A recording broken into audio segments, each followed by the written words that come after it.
নমস্কাৰ অন্য এটি ভিডিঅ'লৈ স্বাগতম গছ চিনো আহক শিতানত আজি এবিধ নতুন গছৰ বিষয়ে আপোনালোকক ক'বলৈ ওলাইছো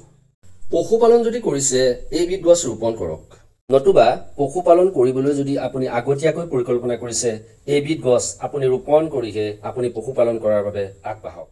বৰ্তমান সময়ত এই গছৰ চাহিদা বহুতেই বেছি কম সময়তে ডাঙৰ হোৱা দক্ষিণ মেক্সিকোৰ এই গছজোপা বৰ্তমানে সমগ্ৰ এছিয়া মহাদেশতে বিস্তৃত হৈ আছে যদিও বৰ্তমানে চুবাবুল গছ বুলি ক'লে সকলোৱে চিনি পায় নদীৰ কাষৰীয়া ঠাইবোৰত বাৰিষাৰ পাছত নীলাজী খেৰ বগৰী খয়েৰ আদি গজাৰ সময়তে এই গছৰ গুটিবোৰো ফাটি গজি উঠে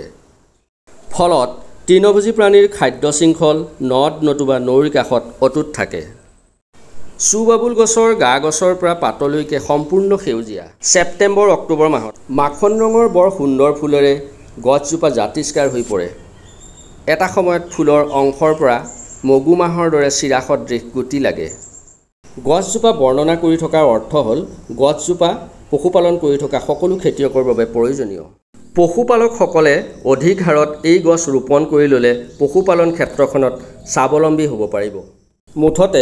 গৰু অথবা ছাগলীৰ পৰিপুষ্টিৰ বাবে চুবাবুল গছত সম্পূৰ্ণ খাদ্য উপাদান আছে ইয়াত অধিক হাৰত প্ৰটিন থকা বাবে দৈনিক কম পৰিমাণে আন খাদ্যৰ লগত মিহলাই খোৱালেই হ'ল এই গছৰ কোনো অংশই পেলনি নাযায়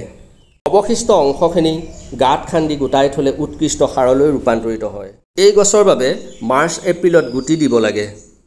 ভিডিঅ'টো যদি ভাল পাইছে তেন্তে আনকো এই বিষয়ে জানিবলৈ দিয়ক লগতে